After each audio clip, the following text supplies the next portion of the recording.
What's up, queens? Welcome to the Female Dating Strategy Podcast, the meanest female-only podcast on the internet. I'm Ro. And I'm Savannah. And I'm Lilith. Back from the dead! Yay! Buttercup's back. Sorry, I've been gone, ladies. Yeah. I don't know how to explain my absence. So, I'll just summarize it. Where have you been, Buttercup? Where have you been? Well, I'm engaged now, first of all. Yay! Congrats. So there's that. Suck it, haters. Yeah. No, wait, hold on. We need to go back. We can't speed past that. Tell us the story. Yeah, don't speed past that. Yeah. Okay, so the way that we got engaged was actually kind of unromantic. Let me back up, actually. So the reason why I haven't been recording is I got in a sporting-related head injury, and it's just kind of affected my mood. I've just been really, low energy, just getting really fatigued, not having memory problems. I thought I might have a concussion or something, but I don't really fit the criteria for concussion. I don't have nausea or headaches or pressure or any of the physical symptoms of concussion. I was actually diagnosed with PTSD, and I guess I just have chronic fatigue syndrome now, is what the psychiatrist said. So that's shitty. But anyway, so I was going for a walk with my then boyfriend, and we were just sitting on a bench in Stanley Park watching the sunset. And he said, "So I saw your tweet the other day." And my tweet was "Oh, I might marry this guy because this guy's been taking really good care of me." And he's like, "Did you mean that?" And I was like, "Yeah." And he's like, and so we just talked a bit. It wasn't a super romantic with a ring or anything. It was just "So do you actually want to get married?" And I was like, "Yeah." And he was like, "Okay, we'll get married. And you can have my company's health insurance because my company has better health insurance benefits than your company. And it'll be really great for our taxes." And that was basically to get married. I fully support that. I fully believe that women should get the maximum benefits from marriage.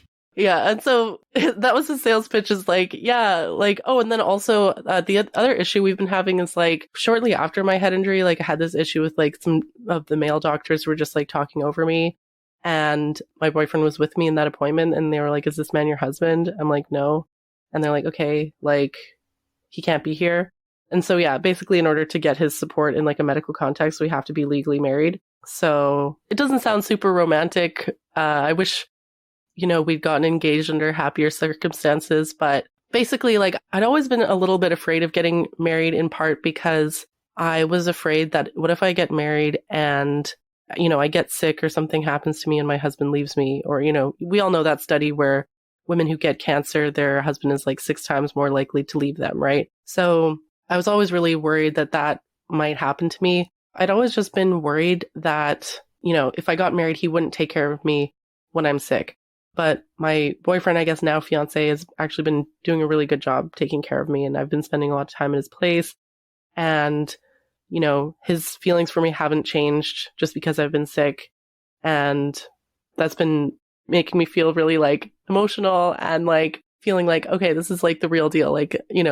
I don't have to feel anxiety or worry that he's going to leave me because I got sick, because I got sick before we got married and he stayed and he's been really supportive. And so that's the kind of man that I want to be with.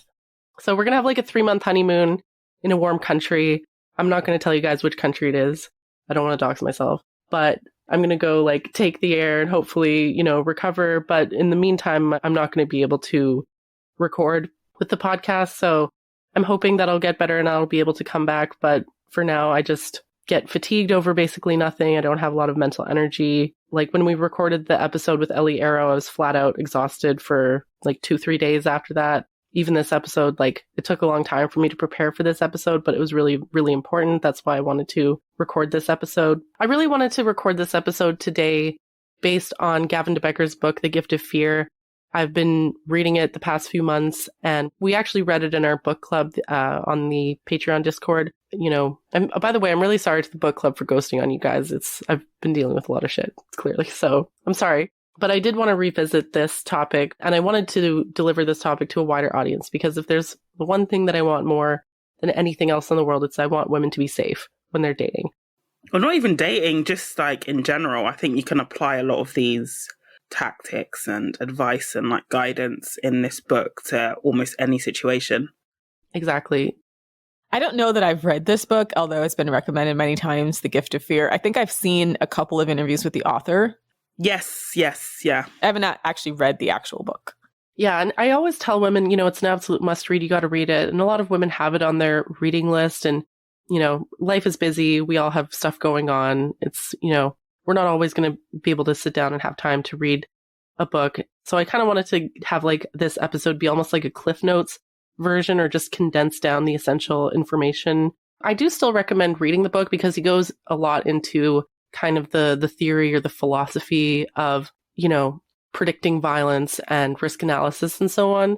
But for the purposes of this episode, I just have like 7 key lessons essentially for, safety strategies for women. So do you ladies have anything else to add, or do you want to just jump into it? We're of course very sad that Lilith's not going to be able to stay with us regularly right now, but obviously very happy news, but also some sad news because happy news, obviously she's getting engaged. So it's bittersweet. Yeah. Yeah. Once again, suck it, haters. Yeah, suck on that. Fuck you guys. I got myself a man. Everyone else can suck my dick. FDS works. Fuck you bitches. Fuck the haters. I got my dream man who loves me and worships me and takes care of me, and that's all I want. And everyone else can die mad. So yeah. About to be on his insurance and go on a 3-month getaway on his dime. So, Exactly. I love that. Absolutely love that. I love that. Always look at the material benefits of marriage, ladies. And that is, I think, a fully legitimate reason to marry someone. Obviously, you really love him as well, and he loves you. But, looking past the love goggles and actually looking, what can I get out of this? And your health is so important. So it's really cool that he actually recognized that you would benefit from that in this situation. Yeah, exactly. And truthfully, that's been like the hardest thing with retaining people who are involved with FDS is a lot of them do get married. So this is like, it's almost like a rite of passage now. You get married and then you move on and have a happy married life. Yeah. So yeah, you're not dating anymore, really. So that's probably why I'll be around for a while. I have no intention of getting married unless, of course, illness. Get baby fever.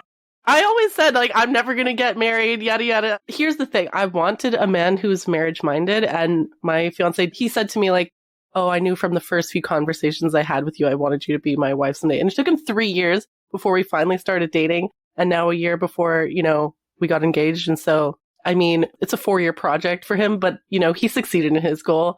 I succeeded in my goal, which is to have, comfort, safety, happiness, romance, love, and all of that. So we both got what we wanted in the end. So, yeah. Awesome. So, yeah, we'll get back to our topic today. And then, as much as Lilith can join us, we will be absolutely happy to keep having her back. So, but we might be just be flying as a duo for a while, just prepping the audience for that. So they don't keep yelling at us where's Lilith? But, whenever she's feeling well and can come back, we will absolutely have her. So today's topic. This episode is about safety strategies for women from The Gift of Fear. The Gift of Fear is a book written by Gavin De-Becker, who is an expert in personal security. He has celebrities and politicians who are his clients, and it's his job. He has a firm basically designed to keep people safe at a high level. But I feel like his philosophies, his writings can be useful for everyday people as well. And yeah, the number one lesson, though, the most important lesson, if you take nothing else from this episode, number one lesson is don't ignore your intuition.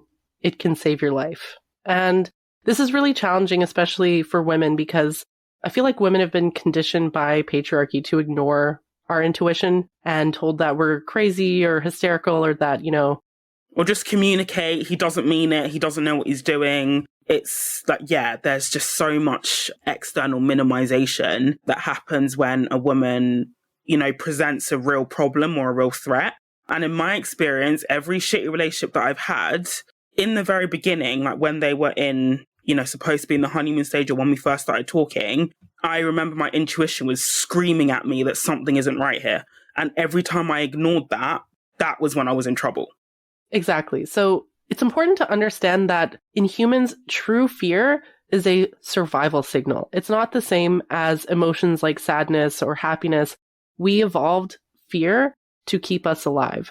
And the examples that that De-Becker provides in his book, he opens with this story about Kelly, who's a rape survivor, and she used her instinct to avoid being murdered. And she was recalling the event and how, there were all these subtle cues that led up to her realizing that this man not only was there to rape her, he was also going to kill her. It's like she said, described it as like her instinct took over and she got out of bed when he wasn't there. He was in the kitchen looking for a knife. And then she was able to escape silently and survive to tell this tale, right? The other example that Gavin De-Becker provides is 2 police officers where one of them had a dream that one of them would be shot. And the officer that ignored his intuition, who ignored the danger signs, he was the one that got shot. Not the one who had the dream, was the other guy. And it's important to remember that people experience intuition in many different ways. It could be dreams. It could be an overwhelming sense of fear, a voice in the back of your mind.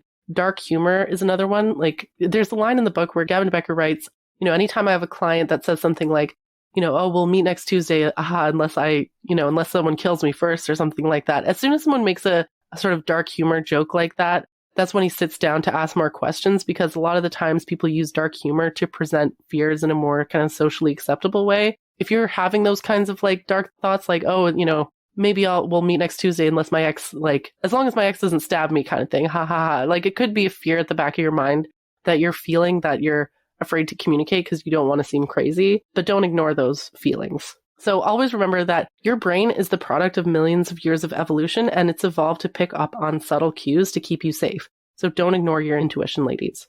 So tip number 2 is know the warning signs. Pre-incident indicators are part of the violent incident, and the early phases of dating should consist of disqualifying these men. And the example that Gavin De-Becker writes, he's like, say a mass shooting, for example, does the mass shooting start when the man physically takes out his gun and starts shooting people? Or does it start when he buys the gun? Does it start when he starts coming up with the plan and so on, right? So if you want to get better at predicting violence and keeping yourself safe, you have to include the pre-incident indicators as part of the violent incident and pay attention to those. So first of all, recognize that every human being is capable of violence depending on the situation.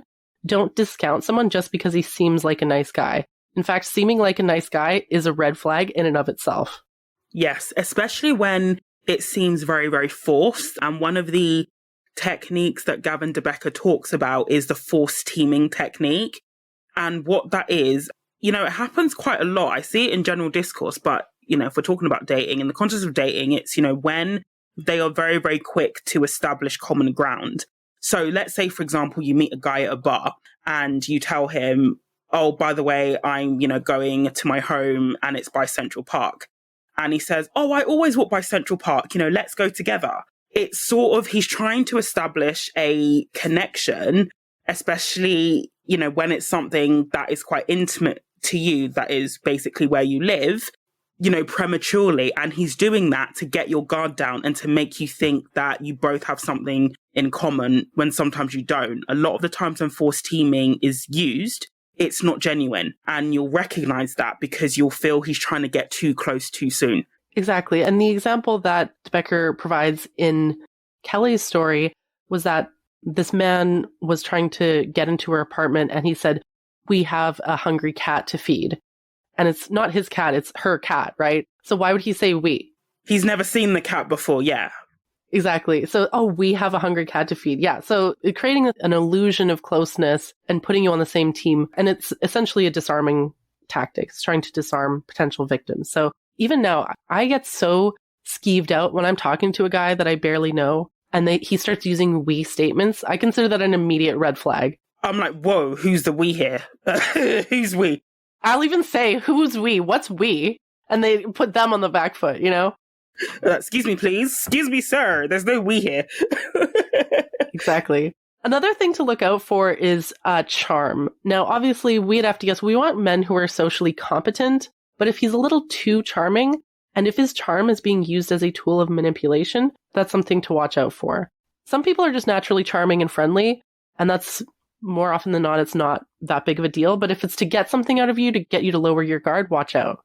Yes, and I really like the way Gavin De-Becker puts it in the book. He said, you need to change it from this man is charming to this man is charming me. Because unlike the example that, for example, Lilith just said about people who are generally nice and charming, is that they aren't generally doing it to a specific person to get something out of that person. You know, men who are charming you, they want something from you.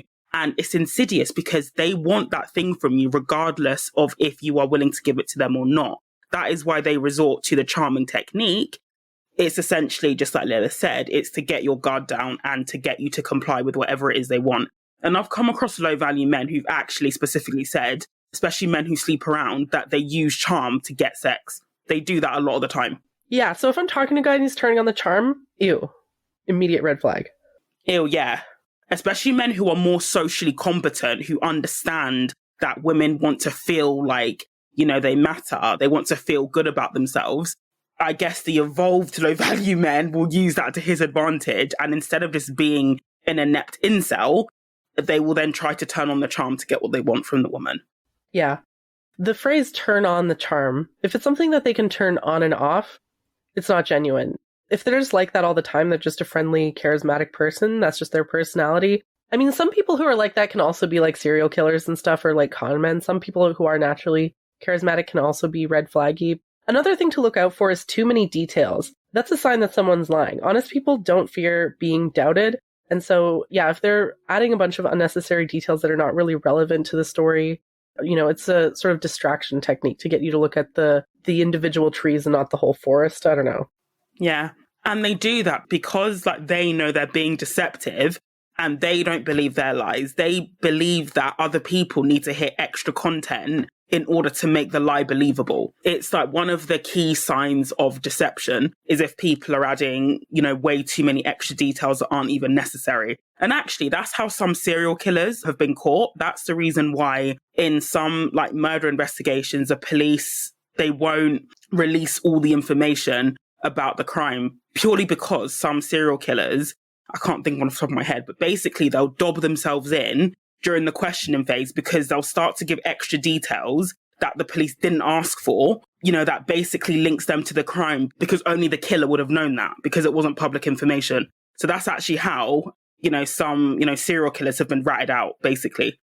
So side note, one thing that this tip reminded me of is that often survivors of childhood trauma also have a tendency to over-communicate.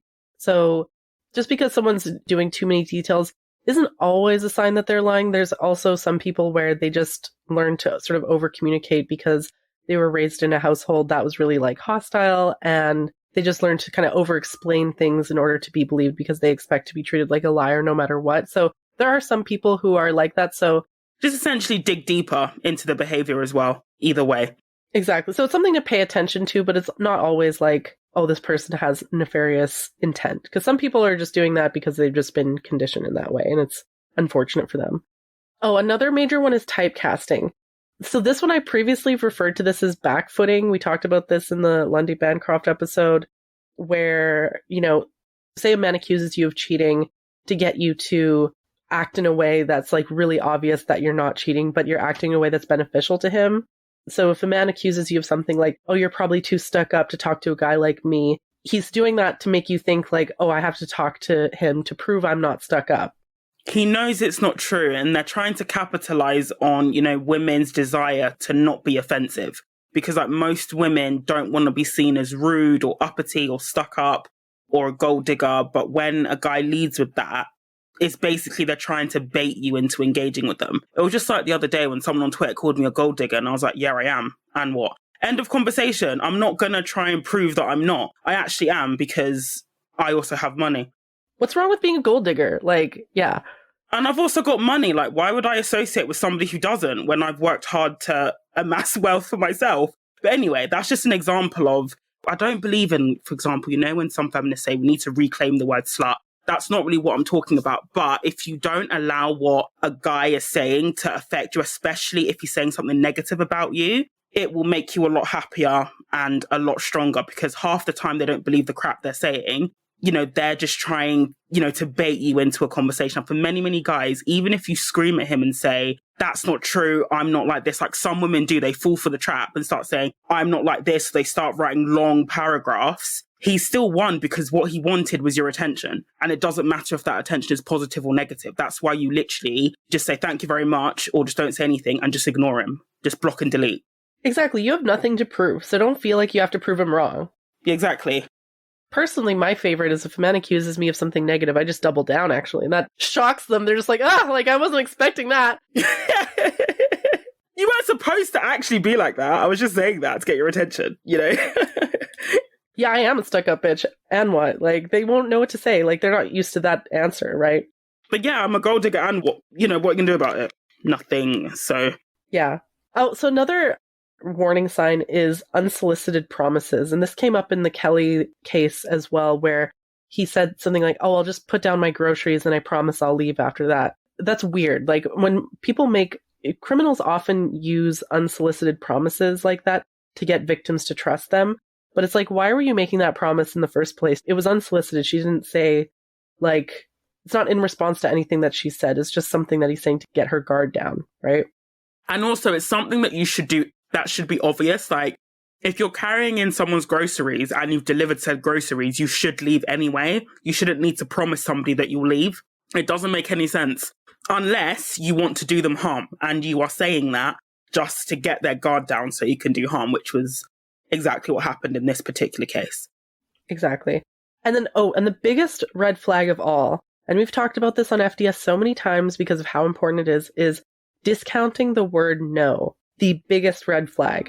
If you say no, I don't want your help, or no, I don't want to meet you, or no, I don't want to go to this restaurant, or anything like that, and the guy insists or does not listen to you when you say no, run. First of all, get comfortable with saying no to men and run if he ignores it. A lot of women get scared of saying no because a lot of men do lash out at women and sometimes do react violently in a scary way when women say the word no. But as women, we have to fight that. We have to fight that and get comfortable with saying the word no, because if he responds negatively to that no, that in and of itself is a signal that you don't want a relationship with that person.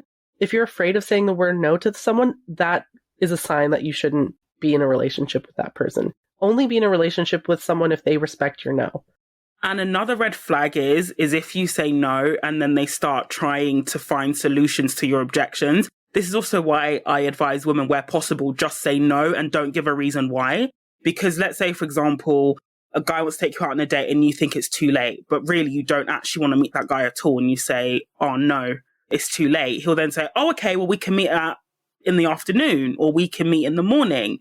And then they might try and go back and forth at different angles, even though that is still not okay. But don't allow yourself to be talked down, because that is, outside of being violent, that's another tactic that men will do to wear you down, is that they will just try to problem solve, in quotation marks, to get you to say yes. But really what they're doing is they're not respecting your no. And that's, just like Lilith said, that is a big red flag.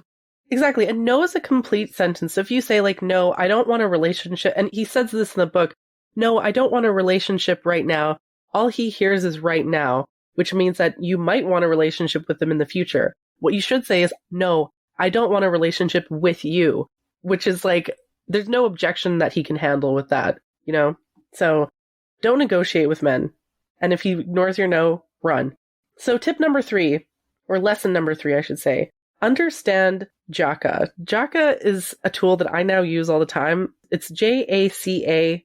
JACA is an acronym that Gavin De-Becker's firm uses to predict violence. It stands for perceived justification, perceived alternatives, perceived consequences, and perceived ability.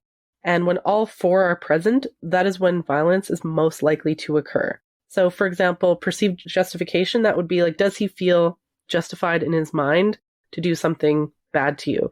And men will come up with all kinds of justifications, like, she rejected me, she's a bitch, she deserves it, whatever, right? That's why, like, things like victim blaming are so dangerous, because that increases the justification in people's minds to cause harm. Alternatives is other alternatives, like, say, for example, a stalker. If they have other alternatives like writing letters or, trying to get your attention in some way other than violence, most likely they will try to use the other means. Say someone gets fired from their job and they're at their last wit and they feel like they have no other option.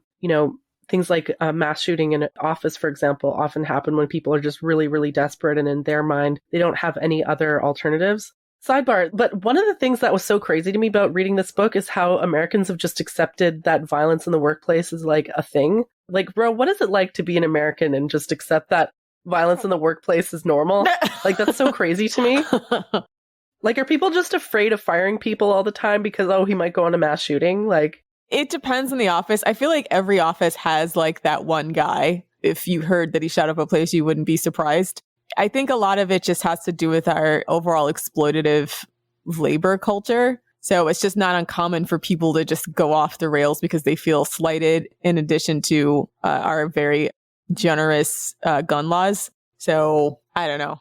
Yeah, so we'll talk about that. Like, so workplace mass shootings is a great litmus test for JACA. So say like a worker gets fired, they believe it's unjust, that their boss fired them unfairly or something. So that's in their mind justification. Alternatives, is there like a, human rights lawyer, or like, are there, workers' comp, or, other avenues that workers can go to if they feel like they were fired unjustly? Or do workers just basically, most states are like at will states, right? So your employer can fire you for like any reason, right? Yeah, it's really, really, really hard to prove any type of case against an employer because everyone's at will. Like, you basically have to prove that they fired you for a protected characteristic like race, gender, sex, etc. But even then, most employers aren't stupid enough to do that outright. Most of the time, they create some kind of fake paper trail of you sucking, even if you don't, and then fire you. So it's like, we do technically have that. And then it depends on your state to see how aggressive the enforcement is. But like, most states don't aggressively enforce it. And most states, you're pretty much SOL, even if it's like, it has to be like so egregious that a lawyer would take it on and have a reasonable chance of winning, and or it's enough to make the company settle because they're concerned about the public perception. But like, at least in all of my years, I've never seen or heard of anyone anywhere in any of my jobs in an extended network successfully win a suit. I think I've heard of like one person who got a settlement for sexual harassment. And it was because it was like they had long receipts of this person who was employed at the company to like using company equipment to like harass them through email and IM and stuff. Damn. Yeah. So maybe that's why like workplace violence is so common in the US, is because there's not a lot of alternatives for workers who are in their mind being, who are treated in a way that they perceive as unfair. And we'll get to ability. The gun culture too is the other problem. Exactly. So perceived consequences. So in the context of like domestic violence, for example, perceived consequences. So basically, does the person who committing the violent act think that the consequences are going to be favorable to them or unfavorable? And, if someone is really at their last rope, some people like life or freedom is not that important to them. In their mind, like, getting even or revenge or so on is more important to them than not going to jail or being alive. A lot of people, for example, commit suicide after these sorts of violent acts. And so, yeah, you have to try to understand, not just from your perspective as a reasonable person, but you have to get inside the mind of an unreasonable person, of like, what do they perceive as favorable or unfavorable consequences? I have to say too, though, I mean, a lot of it is just scrote nonsense too, because like I said, there's always one guy at the office, and it's usually not just isolated to him, people thinking he's going to go postal if he's treated badly at work. He usually has choice opinions about women. He's usually like socially awkward and kind of a drag on everybody, but he's like the most aggrieved person there despite being the least valuable player. So a lot of times it's just like, there's like a dichotomy between their perceived worth and their actual worth, and they're mad. And then like sometimes when they're reminded of the reality in sometimes harsh ways, then you see these guys go off the rails with the shooting. It's almost entirely men, right? And a lot of times it's men between like, well, actually, I don't know, maybe up to 50 to be honest, but like somewhere young men, 18 to 25 or like 25 to 45, guys that might be in their mid-career that feel like they're being passed over or something happened. So it's a little bit of a difficult thing because when you think of like actual workplace violence, it's almost entirely that demographics. And they're not the only people exploited under capitalism. They're just the biggest assholes about it. So, but that's what I've come to realize from this book, is that for a lot of men, it's not about right or wrong. And in their mind, what they consider right is them having control or them getting attention. That's what they perceive as right, So like in their mind, like the consequences could be like, oh, I get back at my shitty, like, my boss is such a bitch and she's always telling me what to do. I'm going to put her in her place or something. Or I'm going to, this woman didn't accept my advances, and she could put a restraining order against me. She's trying to control my behavior. So I'm going to like kill her, so that I can feel like I'm in control, that kind of thing, right? So when you're looking at JACA, you have to understand, like, what are the consequences from the mind of this, like, deranged, depraved person with a fucked up value system, right? And then the last one is ability, perceived ability. And this is a huge one in the States, is do they have the ability to act on their violent urges? If guns are super accessible and easy for everyone to have, the ability for people to perpetuate violence is very, like, that threshold is very low. It doesn't take a lot of effort for someone to be violent, basically. So yeah, if someone has like a collection of weapons, if they like weapons, if they've recently purchased a weapon, if they live in a state where there's no background checks on getting weapons and you can just literally walk into Walmart and buy one, no problem, the risk of violence is much higher than in any other place where you could live. Yeah, so I'm sorry, bro, that you have to live in a fucked up... I'm sorry your country is all fucking weird when it comes to guns. Yeah. That's why I'm very grateful for remote work, and I'm going to push for that till the day I die. It's a safety issue. I don't want to be the next target of the office weirdo and deal with just daily microaggressions. I think I recently had a rant on my Twitter about it, like just dealing with certain types of people. It's tough because like they're not wrong. Like the system sucks. You know what I mean? But like the way that they think to handle that is so self-absorbed that people don't root for them. You know what I mean? Like it'd be one thing if it's like, oh, I'm doing this for us, but it's usually just some scrote who like feels like everyone exists to serve him and then goes into like massive narcissistic rage injury. And so therefore can't really get the same amount of like union support or support from other people to back him up. And that's just kind of the tough thing because we do need worker reform, but all the guys that are the most, I don't know, like the guys with like the hair trigger tempers are not people anybody wants to follow to that, you know?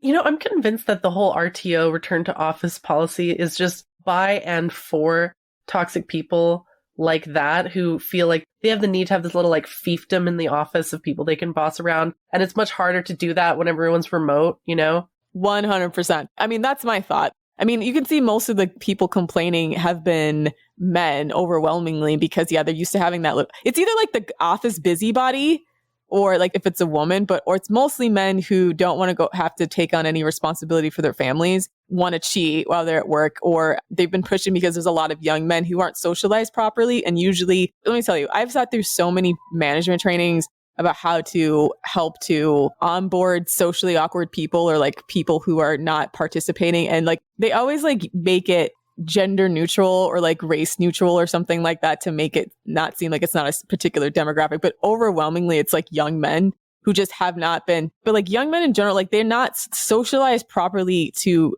exist in an office place. So like there's so much of management is about like onboarding and team building, et cetera. And like, it's easier to get buy-in from most people, but like a lot of times young men are just like, even if they buy in, sometimes they have a lot of social faux pas, right? And stuff that would like piss people off. So some of the return to office cultures is like specifically, in my opinion, for them when they talk about like, oh, we need to make sure like people are getting mentored in the workplace and they're being socialized properly in the workplace and they're making friends. And I keep thinking like, you mean young men specifically, because most like young women will make friends or have like other socializing influences. And furthermore, like it's so hard to get mentors anyway as a woman. So when I hear about mentors, like 9 times out of 10, I think men over other men. Because it's actually extremely hard to get mentors, male or female, for women. Not impossible. I don't know. In my personal experience, mentorship from men almost always has a tinge of sexual harassment. Exactly. That was going to be my point. Yeah. And mentorship from women, often, I hate to say this, but I've had some female bosses in the past that like, they don't mentor younger women. They see them as a threat, as like a potential usurper to their queen bee throne kind of thing. And so they see a woman that's like younger than them, smarter than them, prettier than them, whatever perceived threat might be there. Like I just have a target on my back from like female bosses that I've had in the past, unfortunately. I wish that wasn't the case, but that's been my experience.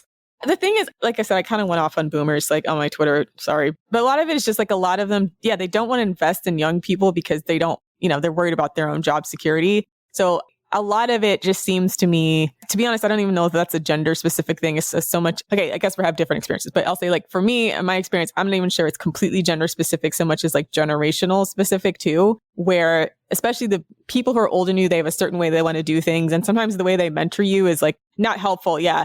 might have worked for their generation. It's not, it's not necessarily going to work for their. And then sometimes like it's just a matter of like they're busy and they don't necessarily want to invest in anybody. They're worried about their own life. So like mentorship seems to me like when they do mentorship, quote unquote, in the workplace, it's just something to check off management metrics. Right. And it's less like because they actually feel emotionally invested in most of the people they come across. So like you will find a rare manager that like really likes you and really wants to go to bat for you and advocate you and thinks you're really great. And they think that ultimately it'll be in their best interest to promote you. But there's so little interest for your average like person who's above you to promote you specifically above like lip service. They need to check off their like, I did mentorship as a middle manager. You know what I mean? So some of it is just that. Yeah. Well, what you're talking about actually brings us to the fourth point, because we're talking about workplace safety in number 4. So tip number 4 is, if you're an employer, do your fucking due diligence before hiring someone. Pay attention to the red flags and take decisive action. Because violence in the workplace, especially violence against women, is not a rare or isolated incident. If you're an employer, always call references. Do background checks.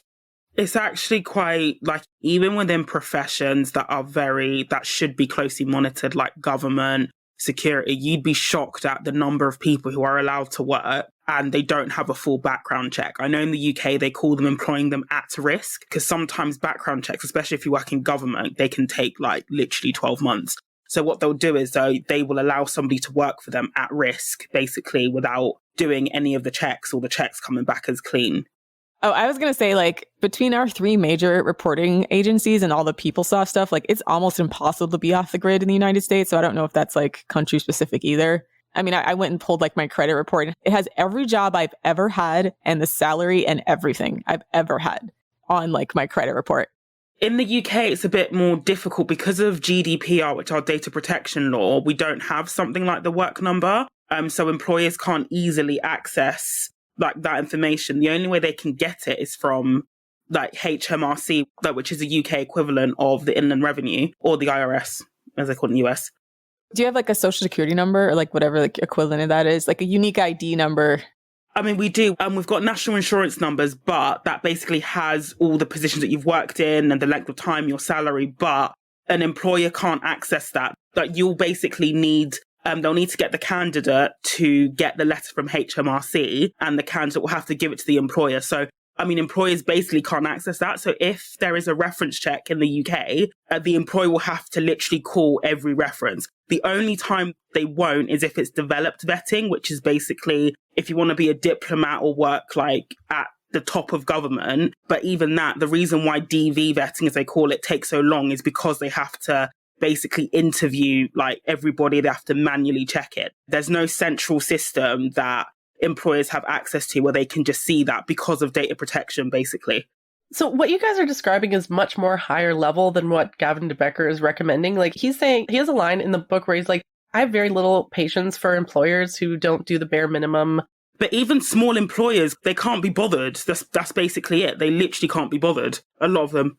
It's so low cost and it literally could take like a half day to just like call back. Like when someone applies, you don't even have to actually call anybody. Just like looking out on face value at the application of like, oh, the same phone number for their relatives or their emergency contact is also used as a reference, that kind of stuff. Like, or, you know, just even just asking them like, why did you leave your last job? If they say it's, oh, personality conflict or, oh, my boss was an asshole. If you're asking these basic questions in the interview process and they show that they don't have the ability to like take responsibility for their actions or, you know, understand other people's points of view, stuff like that, right? It doesn't have to be super complicated and high level. Like I do recommend doing a criminal background check because one of the things that came up multiple times in this book is that someone with a history of domestic violence is almost always more likely to be in like the workplace, for example. There was David Burke who, you know, shot down. This was like the most deadly workplace violent incident. It was David Burke in US Air. Something like 43 people, I believe, died. As a side note, but totally related, there was a big controversy that blew up this week over this guy who used to have the Twitter handle Waymo the God. Have you guys followed that at all? So he tried to rebrand as a TikTok chef. And what he used to do is write really horrific racist things. He's Black. He used to write like horribly racist things against Black women, especially dark-skinned Black women. Oh, yes, I've seen this guy, yeah. Oh, I heard about that, yeah.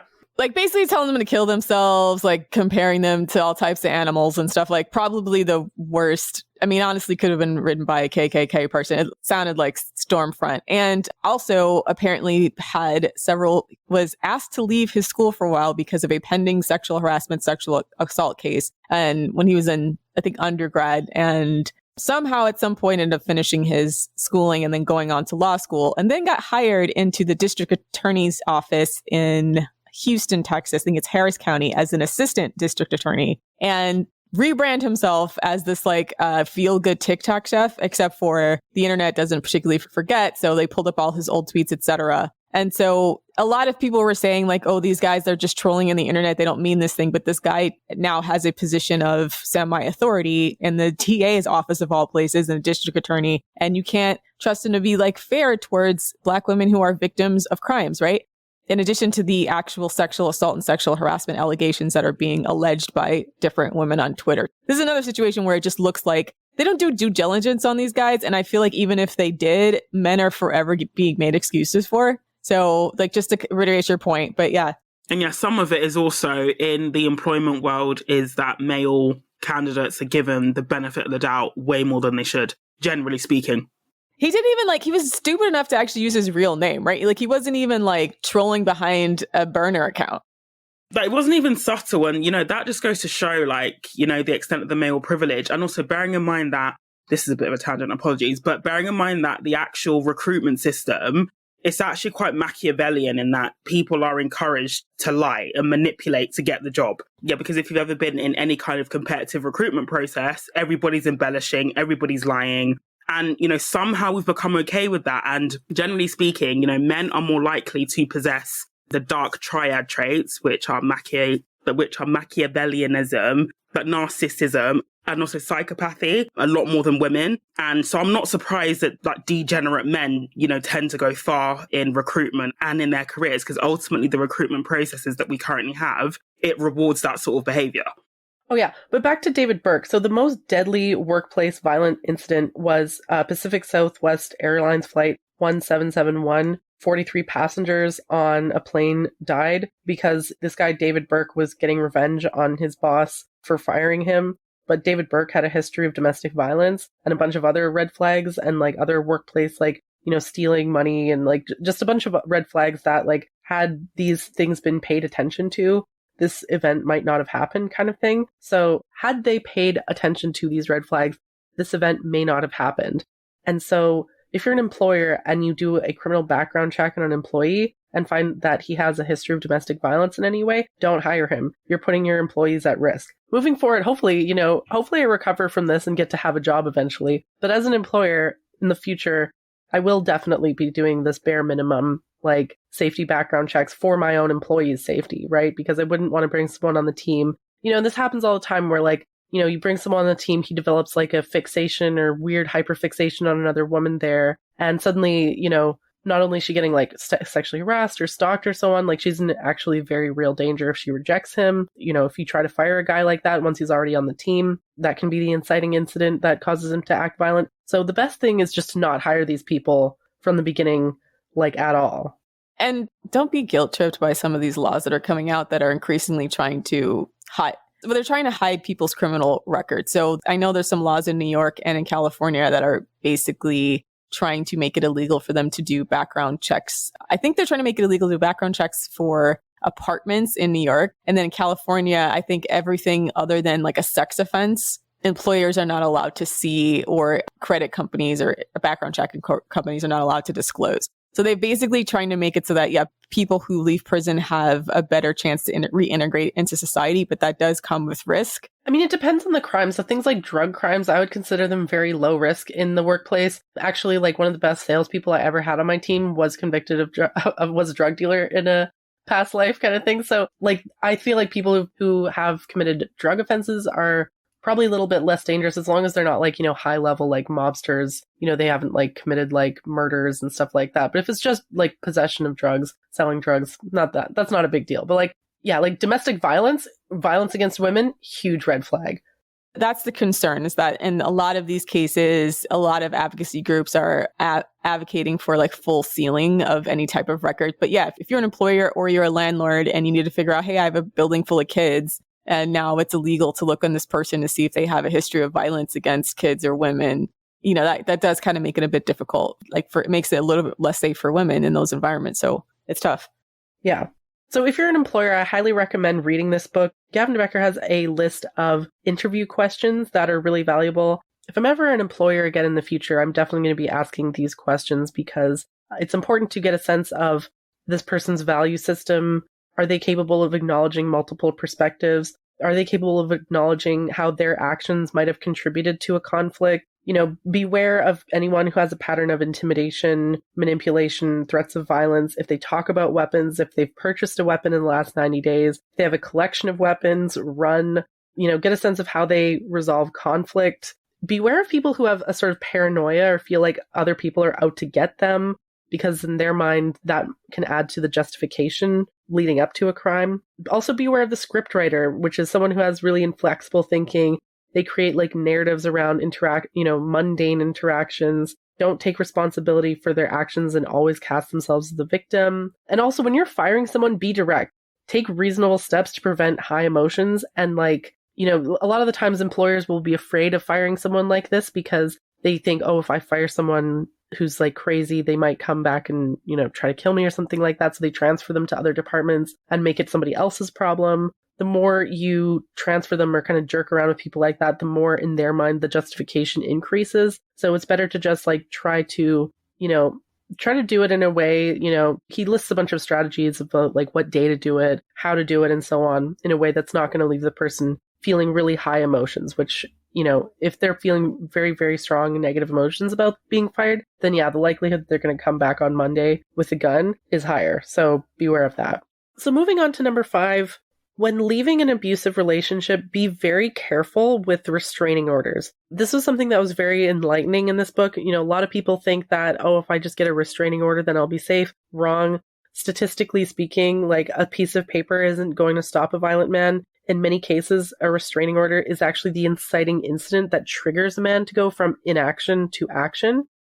As we all know at FDS, it's important to remember that abuse is about power and control. A lot of these men actually kill themselves after committing violence. And the reason is that in their mind, refusing to accept rejection or refusing to accept a loss of control is more important to them than life and freedom itself. Violent men are not deterred by court orders. Court orders are only effective in cases where there's no prior history of violence. In other words, someone who's least likely to be violent to begin with. So just as an aside, if you're in the UK or anywhere, I've actually worked quite a lot with police officers in the UK. They will admit to you that if a man has a restraining order, there's fuck all they can do to enforce it. It's literally not worth the paper it's written on. And even if he does break the court order, they've even said they just haven't got the resource to deal with it effectively. Exactly. So understand, in the mind of a really depraved man, they're thinking especially say he's married, he has a wife and kids, a house. In his mind, that's his little fiefdom, right? A restraining order is telling him to give up on his whole mini kingdom, basically. He has a lot of investment in that relationship that piece of paper is now expecting him to give up on. And in his mind, it's she's trying to control me. I'm going to kill her so that she doesn't have any control over me, right? For them, being in control is more important to them than being alive or not being in jail. And so the best strategy in this case is to make yourself unavailable to him. You have to reduce the ability for this person to be violent to you. So go to a battered women's shelter, develop an escape plan, basically run and hide. You're actually, if you stay at the house where, he knows where you live and so on, and you get a restraining order against him and he has a history of violence, that's not going to stop him. The likelihood of him going to the house and just killing you is actually, I wouldn't say it's a high risk, but it's very, very possible. It's much better actually to just go into hiding. And it's unfortunate and it's shitty that the onus is on women to have to change our lives to avoid violence from men. But when it comes to safety, it's not about justice. It's not about fairness. It's about keeping you alive, right? So it's shitty, but that's life. And moving on to number 6, don't let a man down easy. Be direct. No is a complete sentence. So we've all learned from media And there's lots of different movies that Gavin De-Becker criticizes in this book that have the plot line. The Graduate is one where boy meets girl, girl rejects boy, boy harasses girl, boy gets the girl kind of thing. Girl accepts boy, whatever. And we've been presented with these kinds of media narratives, and a lot of people have accepted those as true. But it's important to remember that persistence after no isn't a sign of love. It's stalking, it's obsession. Do not negotiate after you reject a guy. Block and delete. Any further contact that you have with him after that will be seen as negotiation. If he calls you 30 times and you tell him to stop calling you, he learns that the cost of reaching you is 30 calls, and that increases his emotional investment. That's why at FDS we say block and delete. Yeah, any engagement is pay dirt to scrotes, even if it takes them a lot to get to it. Exactly. And there's a line in the book that was really chilling to me. It was like, you'll be thinking of me. You might not be thinking good things, but you'll be thinking of me. Like, so if a guy wants a relationship and you don't want a relationship with him, in a lot of really depraved men's minds, like the next best thing is like, oh, well, she's going to be worried, that I'm going to come and stalk her, kill her or something. Like she'll be thinking negative things about, like in the mind of a depraved man, negative attention is still attention. And if you're not going to give him positive attention, then he'll give you a reason to give him negative attention. So it's best to just not give him any attention at all. It's safer to not give him any attention at all. And last but not least, number 7, it's important to pay relaxed attention to your environment rather than paying rapt attention to your imagination. So in other words, like you have to pay attention to the reality of the world in front of you. Like don't get caught up in worries and anxieties. And this might seem contradictory to everything that I've said so far, but the reality is that if we're full all of the time, we actually lose the ability to sense when we're actually in danger. And what makes it even harder is that media has us afraid of things that are rare, things like sharks, assassinations, even terrorist attacks. Like, although they take up a lot of media space, it's actually very unlikely for you to die in a terrorist attack. You're much more likely to die in a car accident or something like that, yet we get into the cars and drive around all the time. It gets us to pay attention to things that are rare and not things that are common. Things like domestic violence or incest are actually much more likely to happen than, like, you're actually much more likely to be sexually assaulted by a family member or someone you know than, some stranger, jumping out at you from the bushes on the street, right? So keep in mind that worry is not the same as fear. More likely, it's a distraction that harms more than it helps. So just keep in mind that human behavior is like a chain, and the violent incidents are merely the links in that chain. And when you know the signs of like each link leading up to the violent act, human behavior is actually very predictable. Beware of electronic scare tactics, things like local news, viral content, because it can desensitize your fear response and cause unnecessary anxiety. And I wanted to end on a kind of positive note, actually, because although this episode has been very doom and gloom, it's important to keep in mind that although the world is a dangerous place, it is also a safe place. There are bad and there are violent people, but there are far more people who are good and who are non-violent. We survive risks and we make high-stakes predictions every day. And if we allow our worries and anxieties to prevent us from living a full and happy life, is that actually better than the actual violence? So I want women listening to this episode to keep in mind that, yes, there are like dangers all around us and things that we should pay attention to. But at the same time, pay relaxed attention to your environment. Don't get caught up in worries and anxieties about what might happen. It's important to kind of, as much as you can, live in the moment and enjoy life for what it is in the present moment as much as possible. Yeah, I feel like the name, the gift of fear, is really important, that it's just a safety mechanism to keep yourself safe, but it's not meant to make you a prisoner of your own mind, Exactly. Such a fine line, like, well, maybe not that fine of a line, but I do think as your BS meter and your ability to pick up on your environment gets more finely tuned, then you can actually relax. So it has like maybe the opposite effect, that you start to feel more confident, right? Instead of paranoid, because you start to feel more confident in yourself to remove yourself from a situation that's not safe, versus like feeling like I never know when things are going to happen. That's why I'm a big advocate of knowledge being power, because you can kind of relax and feel like something's not going to come out of left field that I didn't see coming. I have the ability to take care of myself. I have the ability to see the signs in front of me, connect the dots, and remove myself as needed. Quietly slip out the back if you need to. Also, yeah, like understanding that like it's running away, escape. That's another point that I forgot to mention, but like it's much better to disengage from the threat than to try to engage in a war. Like he talks about throughout the book, like a reasonable person cannot win a war with an unreasonable person. Like, they're going to be willing to do shit that you cannot. I cannot tell you how long it took me to learn that specific lesson. Jesus Christ, like, please internalize that. Like, wait. Yeah.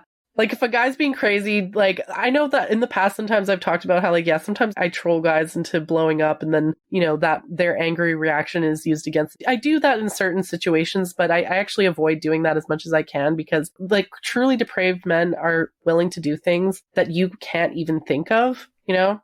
And, like, people like me, or people like Gavin De-Becker, where maybe you were raised in a more, like, dysfunctional, like, he talks about how, you know, as a child, his parents were really violent. And part of the reason why he became like a security expert and a kind of like guru on violence was because of he witnessed those things in childhood, right? And so I actually kind of relate my childhood and his childhood were actually had some similarities. And so someone raised in that environment, you know, you learn to pay attention to what are the danger signals. I mean, for someone who had some dysfunctional upbringing as well, like, yeah, there's a temptation to engage with it because you want to like, yeah, you want justice. There we go. Yeah.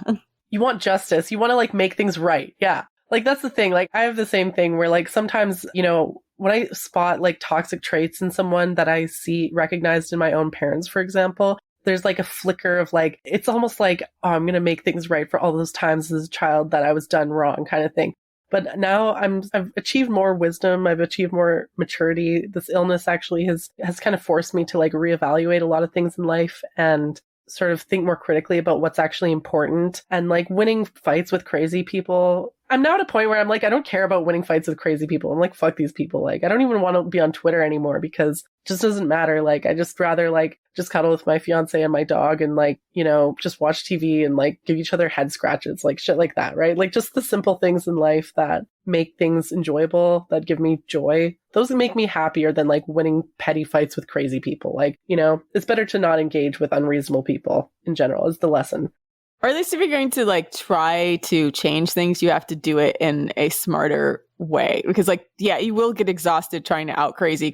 Or an energy efficient way. There we go. Yeah, energy efficient way. So I feel like specifically, I guess with FDS, like it's more effective in the sense of like, it's more of a collective consciousness raising than like us trying to be necessarily like individual battle warriors, even though obviously because we're, I guess, somewhat, we're not really public, but I guess people know our voices and who we are. But you know, we sometimes take the slings and arrows of that, but like, yeah, I mean, a lot of things that are shitty in life exist, and it's always a balance between like what you can do to keep yourself healthy and then like fighting the good fight for the next generation or so, right? Like sometimes you have to lose individual battles to win the war. So sometimes like disengaging with like nutty people, you know, I never want to tell people like they're wrong for feeling or wanting a sense of justice for like shitty things in the world. But like just knowing that there's probably smarter ways or more efficient ways to go around it. And sometimes you have to play the long game, right? And like playing the long game is tough. But yeah, disengaged from crazy people because like they're in their element and you're not. Yeah. But even playing the long game, if it's like with someone who's inconsequential to your life, like why invest that much time and energy, right? If you're in a situation where it is life and death, like you're an oppressed person and this person has more power than you and it actually is about life and death. And I can actually see why playing the long game would be necessary. But like for me personally, if this person isn't like a real danger to me, you know, I don't really want to like, I don't care about scoring justice points against crazy people anymore. It's like, fuck it. Like that shit's behind me now. And literally like just sitting on the couch, chilling with the people that I care about, or just like having those kind of moments of intimacy and so on are more important to me than winning battles. And so that's just for me personally, but you know, I'm hoping that women listening to this episode, that your takeaway will be like, yeah, there's a lot of shitty, fucked up, crazy, depraved men out there that are a danger to you. And it's important to enjoy your life anyways. Because if you allow the fear of those crazy people to prevent you from enjoying life, then you're letting those people win. Yeah, don't let the terrorists win. Terrorists hate our freedoms. Yeah. Yeah, don't let the terrorists win. Terrorists hate us being happy, and a lot of these fucking crazy, depraved men are terrorists in a way. So yeah. That's it. Thanks for listening. Yes. Thanks for coming back. Savannah, do you have anything to add? No, that was everything. Okay, so that's our show. Please check us out on the website, thefemaledatingsstrategy.com. You can discuss this episode on the forum. Also, check us out on our Patreon, where we have weekly bonus content. You can talk to us on the Discord. That's at patreon.com/thefemaledatingsstrategy. You can also follow us on Twitter @femdatstrat and on Instagram @_thefemaledatingsstrategy. Thanks for listening, Queens, and don't let the terrorists win. See y'all next week. Die mad.